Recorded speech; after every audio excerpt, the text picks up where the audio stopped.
Allah.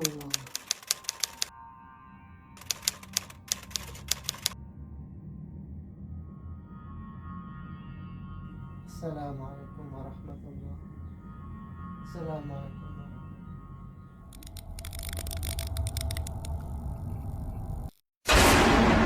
Mang Sukir. A'udzubillahi minasyaitonirrajim. Bismillahirrahmanirrahim. Assalamualaikum warahmatullahi wabarakatuh. Kembali lagi bersama Mang Sukir. Untuk cerita kali ini, Mang Sukir masih melanjutkan cerita yang sebelumnya yang berjudul Bayi Bungkus. Cerita ini ditulis oleh Rara El Hasan. Dan tak usah berlama-lama, langsung saja kita ke ceritanya. Selamat mendengarkan. Singkat cerita, tahun 2008, matahari Swalangkan masuk menampakkan diri. Pagi yang hangat terganti hawa dingin berteman rintik hujan sejak semalam. Jalanan basah, beberapa genangan mengisi lubang-lubang tanah. Suara kodok bernyanyi terlalu dini, bahkan menurunkan selimut menjadi hal yang paling berat dilakukan. Suasana mendukung untuk meneruskan tidur. Jika saja Serita membangunkan Tiara, gadis itu masih bergelung di atas ranjang terlelap dalam mimpi. Ayo bangun, Rah. Bukannya hari ini kata kamu ada seleksi pramuka? Hampir lupa. Hari ini memang ada seleksi calon peserta pramuka yang bisa ikut kemah di bumi perkemahan daerah Surabaya. Dari seluruh siswa di sekolah yang diwajibkan mengikuti kegiatan pramuka sebagai ekstrakurikuler, hanya 15 orang yang dipilih. Kualifikasinya pastilah yang kompeten, aktif, dan memiliki jiwa pramuka. Lagian Tiara mana bisa kepilih, Bu? Ucap gadis itu, masih enggan menurunkan selimut. Kok begitu? Seketika itu juga Tiara terjaga, menyibak selimutnya kesal, memonyongkan bibir dan menatap skeptis sang ibu yang berdiri di sisi kiri ranjang sembari menggendong Alif. Tiara bukan bagian dari kelompok terkenal, Bu. Hanya mereka yang terkenal di sekolah yang bisa lolos. Kok begitu? Tiara mengadikkan bahu. Coba lihat saja nanti, ucapnya malas. Kemudian turun dari ranjang, menyampar handuk mandi yang dia gantungkan di atas kursi belajar. Handuk baru yang Sri siapkan untuk buah hatinya itu. Mandi langsung sarapan. Nanti sore ibu rencananya mau bikin tahu fantasi. Mendengar hal itu, rasa kesal Tiara langsung menguap. Jika sore hari sang ibu berencana membuat camilan, berarti sang ibu tidak berjualan hari ini. Ibu tidak jualan. Libur. Capek, Nduk. Besok jualan lagi. Asik. Bikin yang banyak, Bu. Tiara kan suka tahu fantasi. Sri mengangguk. Tiara nyengir kuda. Sebelum kemudian melenggang pergi ke kamar mandi. Mungkin karena jarang berkumpul di rumah. Momen libur jualan menjadi hal yang istimewa bagi Tiara. Berkumpul di sore hari bersama bapak dan ibu, mendengarkan pengajian dari radio sembari menikmati camilan basah buatan sang ibu menjadi hal yang mahal. Terkadang jika ada buah sisa dari jualan, buah itu pasti dijadikan jus dan dibiarkan dingin di lemari es. Proses mandi Tiara lakukan dengan cepat, berpakaian, memakai bedak ala kadar, dan sarapan nasi goreng yang Sri buat. Sapardi tidak terlihat karena sudah sejak pagi berangkat bekerja. Setelah selesai dengan kegiatan rutinan sebelum berangkat sekolah, Tiara berpamitan pada Sri kemudian berangkat sekolah dengan mengayuh sepeda. Jarak sekolah dengan rumah lumayan jauh, butuh waktu 20-30 menit untuk sampai ke sekolah. Tiara biasa berangkat lebih pagi agar tidak terburu-buru di jalan. Dan sesampainya di sekolah, suasana masih sepi. Baru beberapa siswa yang tampak datang ke sekolah. Tak berlama-lama, Tiara memarkirkan sepedanya lantas masuk ke dalam kelas, membaca buku sembari menunggu teman lain datang dan proses belajar mengajar berlangsung. Singkat cerita, menjelang siang, pembelajaran dihentikan. Anak-anak dikumpulkan di lapangan. Peserta kegiatan perkemahan pramuka diumumkan.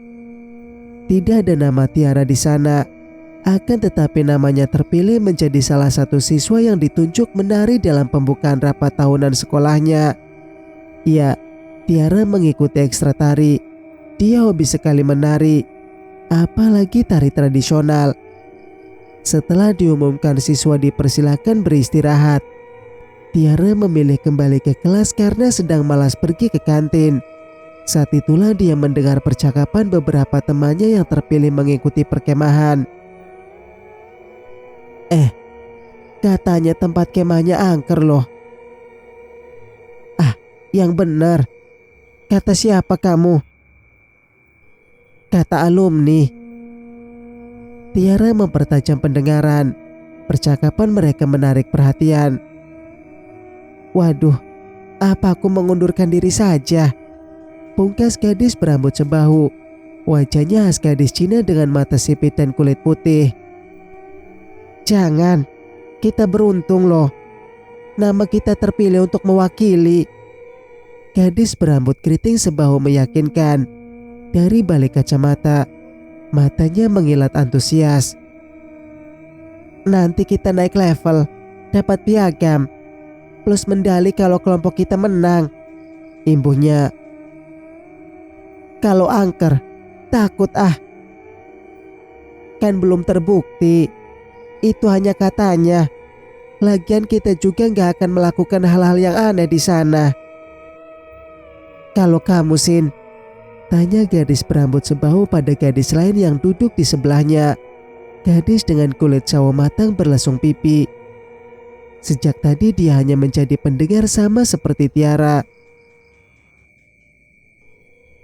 Tahu ya, aku belum tanya ibuku. Bukannya kita tadi dikasih form yang harus diberikan ke orang tua ya? Kan form itu isinya persetujuan orang tua. Boleh atau tidak bolehnya kita ikut kemah. Iya, aku dapat. Tapi kalau isinya nggak boleh, sepertinya aku akan tetap ikut. Ucap gadis berkacamata. Cukup mendengar apa yang mereka bicarakan, Tiara keluar kelas. Berbekal buku pelajaran favoritnya IPA, dia berjalan perlahan menuju perpustakaan. Tiara tersentak saat dia hendak ke perpustakaan melewati jalan di antara kelas 3A, B dan tembok kelas 1C. Seekor burung hantu berbulu coklat bertengger di atas genting kelas 3A. Burung hantu itu kecil, menoleh ke kanan dan ke kiri seperti mengawasi keadaan. Bentuknya lucu, mungkin saja itu burung hantu peliharaan. Tiara terus memandangi burung hantu tersebut. Beberapa kali bergeser posisi sebelum akhirnya bola matanya yang bulat besar memandang Tiara. Kepalanya sedikit maju. Burung hantu itu memandang Tiara lekat. Hai, burung hantu, panggil Tiara. Burung hantu itu mengeluarkan suara sebelum kemudian terbang pergi. Lucu sekali. Jarang lihat burung hantu. Apalagi ini kan siang. Mungkin itu burung hantu peliharaan, ucap Tiara. Dia melanjutkan lagi langkahnya menuju perpustakaan. Tak ada rasa tak tenang terkait munculnya burung hantu itu. Pun Tiara tak merasakan firasat apapun yang meresahkan. Kehadiran burung hantu itu dianggap sebagai hal biasa, bahkan sebuah keberuntungan. Karena sebelumnya dia tak pernah melihat burung hantu secara langsung. Tiara tak menyadari jika kehadiran burung hantu itu sebagai pertanda jika akan ada hal besar terjadi di sekolah itu. Pertanda jika ketenangan sekolah akan terusik oleh datangnya tamu yang tak diundang. Singkat cerita, hari pemberangkatan tiba. Tiara yang tak masuk dalam rombongan melihat teman-temannya yang berjumlah 10 orang naik ke atas truk biru milik angkutan laut bersama beberapa alumni, pembina pramuka, serta 2 dewan guru laki-laki dan perempuan. Tenda dan peralatan memasak juga turut dibawa dalam rombongan. Mereka sumringah, antusias, bahkan terkesan tak sabar untuk secepatnya berangkat. Lambaian tangan serta canda tawa menjadi pemanis saat mobil itu berderu, bergetar, lalu berjalan meninggalkan tempat. Tak ada rasa iri sedikit pun dalam diri Tiara. Keberangkatan mereka seolah akan membawa pulang hal yang tak diinginkan nantinya. Sesampainya di rumah setelah pulang sekolah, Tiara menceritakan tentang burung hantu yang ia lihat tempo hari di atap salah satu kelas di sekolahnya. Pun dengan keterkaitan kemunculan burung hantu itu dengan keberangkatan teman-temannya ke kemah. Jangan kasih tahu siapa-siapa terkait hal itu, Tiara. Biarkan itu menjadi rahasiamu, Tiara. Ibu tidak mau nanti teman-temanmu menganggapmu aneh. Kamu mengerti? Terang Sri sembari memotong ayam untuk makan siang. Di sekolah memang tidak ada pelajaran karena sudah selesai ulangan semester. Hanya menunggu kapan waktu rapotan tiba. Jadi, siswa dipulangkan lebih awal dari jam biasanya. Maka dari itu, Tiara sekarang bisa membantu Sri memasak makan siang di rumah. Ayam, kecap, dan mie goreng. Kebetulan Sri juga memilih libur berjualan lagi hari ini. Si anak bungsu masih terlelap tidur, sedikit agak rewel karena flu. Cuaca memang sedang tak bersahabat. Tiba-tiba hujan lalu berubah menjadi panas yang menyengat. Iya, Bu. Tidak akan ada yang tahu. Tiara juga tidak berniat memberitahu siapapun. Seperti kata ibu, Tiara takut dianggap aneh. Gadis itu menyahuti sembari memotong sawi hijau yang Sri perintahkan. Sri menoleh pada Tiara yang duduk di depan meja makan, memandang putrinya itu lekat. Kalau bisa, Tiara belajar masa bodoh dan tidak mau tahu terkait perkara-perkara gaib seperti itu. Itu akan mengganggu konsentrasi belajar serta ketenangan. Sejak mengetahui jika Tiara dapat melihat makhluk gaib bahkan masuk ke dalam dunia mereka, Sri tak rela. Baginya hal-hal seperti itu terlalu berbahaya untuk gadis sekecil Tiara. Dunianya masih terlalu indah jika harus disusupi hal-hal yang di luar nalar seperti itu. Setiap sholatnya Sri selalu meminta kelebihan Tiara itu untuk dihilangkan. Bahkan Sri sudah berulang kali pergi ke orang pintar untuk menutup penglihatan Tiara. Namun dia selalu saja pulang dengan tangan kosong. Kelebihan Tiara tak bisa disingkirkan. Kelebihan itu sudah ada sejak Tiara baru lahir dan telah mendarah daging. Berbeda dengan Sri, Sapardi, ayah Tiara berusaha menjaga kelebihan Tiara itu. Terkadang Sapardi mengajak Tiara untuk ikut berziarah ke makam sesepuh desa. Terkadang juga mengajaknya puasa di hari kelahirannya.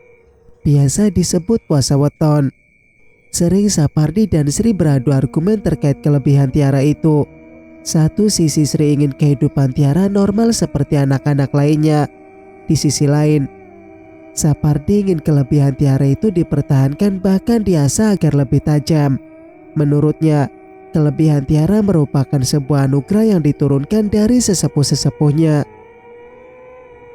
Tapi kata Bapak, Tiara harus menjaga kelebihan Tiara ini, Bu. Bapak juga bilang, kelebihan Tiara ini turun dari buyut, jadi akan susah juga dihilangkan. Itu kan kata bapakmu. Kata ustadz atau orang pintar yang ibu datangi bisa kok. Tapi ya tidak sekaligus. Nada suara Sri sedikit meninggi. Tiara manggut-manggut. Dia tidak begitu paham akan kelebihan yang disandangnya ini. Yang dia tahu, dia bisa melihat warna dari tubuh orang-orang. Bisa melihat makhluk astral. Pun terkadang bisa melihat kejadian yang akan terjadi. Tetapi ini jarang sekali. Singkat cerita, pagi itu langit sedikit memuram. Beberapa bagian biru, sebagian lagi kelabu. Tetes hujan sesekali jatuh di atas kulit tangan Tiara yang terbuka. Kayuhan sepeda dia percepat. Tak ada mantel dalam tasnya. Tak ingin basah kuyup jika hujan turun dengan derasnya. Jarak yang tak lagi jauh dari sekolah dipangkasnya dengan cepat. Kondisi masih lengang. Terlalu pagi untuk hadir ke sekolah. Ditengoknya jam di pergelangan tangan. Pukul 6 tepat. teman satu-satunya Pak Pandi, tukang kebun sekolah yang sedang memotong rumput di depan halaman musola. "Pagi, Pak," sapa Tiara sembari menuntun sepedanya. Pria parubaya yang saat itu memakai kaos merah, celana hitam kain sepanjang lutut, serta kopiah hitam usang menoleh lantas mengumbar senyum. Tiara balik tersenyum, lalu menuntun sepedanya sedikit cepat, melewati bangunan-bangunan kelas, berbelok ke arah tempat parkir. Saat Tiara akan menurunkan standar sepedanya, dia tersentak kaget mendengar panggilan seseorang yang begitu dikenalnya. Seorang pria parubaya dengan kaos merah dan celana hitam sepanjang lutut. Hanya saja kopiah hitam tak menutupi rambutnya yang mulai memutih ditumbuhi uban. "Sudah datang saja Mbak sepagi ini?" tanyanya. "Loh, Pak Pandi, cepat sekali jalannya. Perasaan tadi masih ada di halaman musola." "Siapa yang dari halaman musola, Mbak? Saya dari perpustakaan. Disuruh bersihkan. Ada kucing masuk semalam dan buang air besar sembarangan." "Lah, yang tadi saya lihat di depan halaman musola siapa, Pak?" Pak Pandi kaget terdengar penuturan Tiara tersebut. "Loh, masa Mbak? Tidak ada siapa-siapa. Hanya saya. Warung-warung juga belum buka." "Sungguh Pak, saya lihat Pak Pandi di depan." "Aduh, Mbak jangan menakut-nakuti. Masa pagi-pagi begini ada demit?" "Yang benar saja Mbak." "Ah, mungkin Mbak mengada-ngada." "Andai saya mengada-ngada, mana mungkin Pak Pandi menoleh saat saya sapa. Senyum juga ke saya." "Masa Mbak? Tapi benar, bukan saya itu. Kalau disapa Mbak, tidak mungkin saya hanya senyum." Tiara berpikir keras. Jika yang dikatakan Pak Pandi benar, lalu siapa yang Tiara temui di depan? Memang ada sedikit perbedaan antara Pak Pandi yang ada di depannya ini dengan Pak Pandi yang ia temui di depan musola. Pak Pandi yang dia temui di depan musola lebih pucat. Senyumnya pun terkesan hambar. "Ya Allah," Tiara memekik. "Kenapa Mbak?" Tiara hendak menceritakan apa yang dia temui di depan. Tetapi dia teringat pesan sang ibu jika tidak boleh ada orang lain yang tahu terkait kelebihannya ini. Jangan sampai satu orang pun tahu. "Kenapa Mbak?" tanya Pak Pandi lagi. "Ah, tidak kenapa-kenapa Pak. Sepertinya saya salah lihat." "Ya sudah ya Pak, saya ke kelas dulu ya." Pamit Tiara. Tanpa menanggapi lagi rasa penasaran, Pak Pandi masih mencoba menanyakan sosok yang dia lihat. Tak memperdulikan, Tiara berjalan terus menuju kelas yang letaknya di samping kamar mandi putri dan kantin sekolah. Masih berteman suasana yang sepi. Hujan tiba-tiba turun dengan derasnya, memecah keheningan, mengeluarkan hawa dingin menusuk tulang. Untung saja saat hujan turun, Tiara telah melangkahkan kakinya ke teras kelasnya. Dipandanginya kondisi pagi itu dengan hati berdebar. Seperti pertanda akan terjadi sesuatu. Hujan tak kunjung reda meski telah mengguyur berjam-jam. Sekarang pukul 7:30. Kondisi sekolah tak lagi sepi. Siswa-siswi mulai berdatangan, bermantel, menggunakan payung. Bahkan ada pula yang nekat menerobos hujan. Akibatnya baju mereka sedikit basah. Rata-rata siswa yang datang tak memakai sepatu. Mengingat kondisi lapangan sekolah yang selalu banjir sepergelangan kaki jika hujan, memakai sandal menjadi pilihan terbaik. Tiara memilih mengamati hujan secara langsung. Duduk di depan kelas. Bangku panjang dari semen yang dilapisi keramik. Setiap kelas memiliki bangku ini untuk tempat duduk kala jam istirahat. Dia tidak sendiri. Beberapa teman lain pun di sana. Menikmati waktu kosong. Sepertinya Pembelajaran belum dimulai dan sengaja diundur karena di awan guru banyak yang terjebak hujan. Tiara menoleh, mendapati Santi dan Aisyah tengah mengobrol santai. Obrolan tentang rombongan yang akan pulang siang ini. Mereka tak sabar mendengar cerita keseruan teman-teman selama jambore berlangsung. "Pulang hari ini?" tanya Tiara. Santi yang duduk di sebelahnya menjawab dengan anggukan kepala. "Paling sudah di jalan," timpal perempuan di samping Santi. Aisyah, perempuan berjilbab dengan paras cantik, berkulit putih, bertubuh langsing. Aisyah ini kembangnya sekolah. Jika Valentine tiba, meja Aisyah dipenuhi bunga dan coklat. Ya, biasanya Aisyah tak akan membawanya pulang. Dia malah membagi-bagikan hadiah yang dia dapat ke teman satu kelas.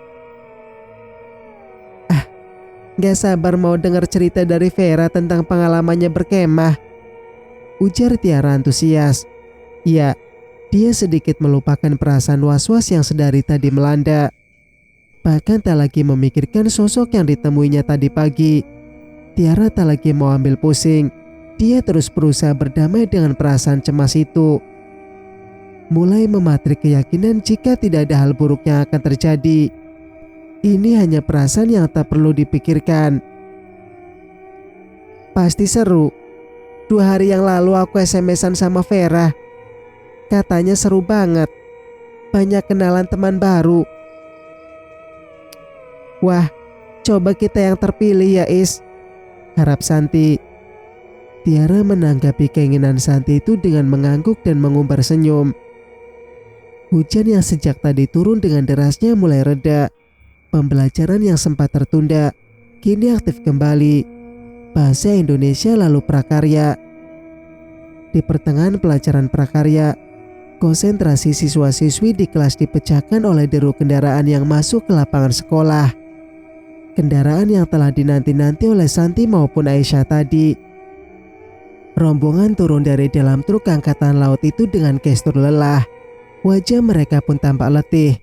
Saat ibu guru memperbolehkan keluar termasuk Tiara, beberapa siswi langsung berhambur keluar, menyongsong Vera yang berjalan ke arah Tiara dan yang lain. Bajunya tetap seragam pramuka. Tas ransel yang saat berangkat menggembung telah kempes karena isi di dalam tas itu. Karena isi dalam tas itu telah dipergunakan. Tak ada yang menanyai Vera macam-macam sebelum gadis itu duduk.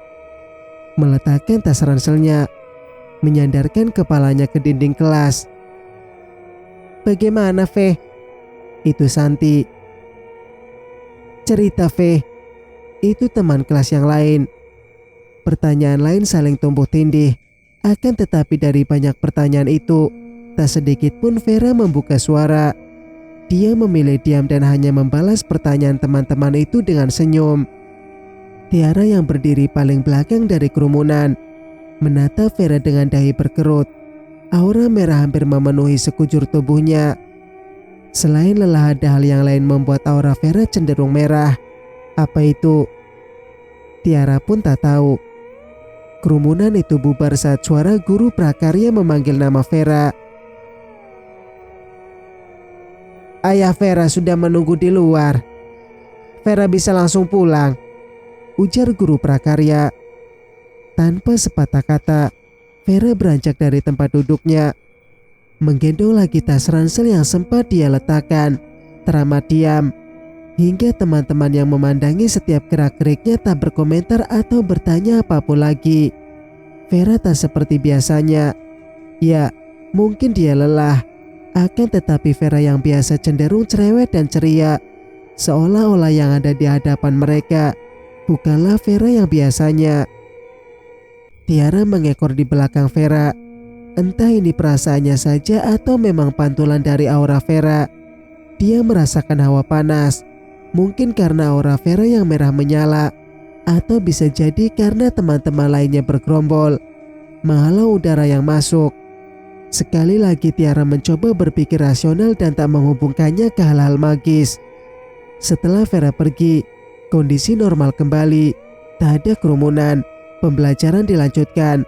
Jam pulang pun tak ada perubahan. bersambung. Nantikan kelanjutan ceritanya di video berikutnya. Mang Sukir pamit.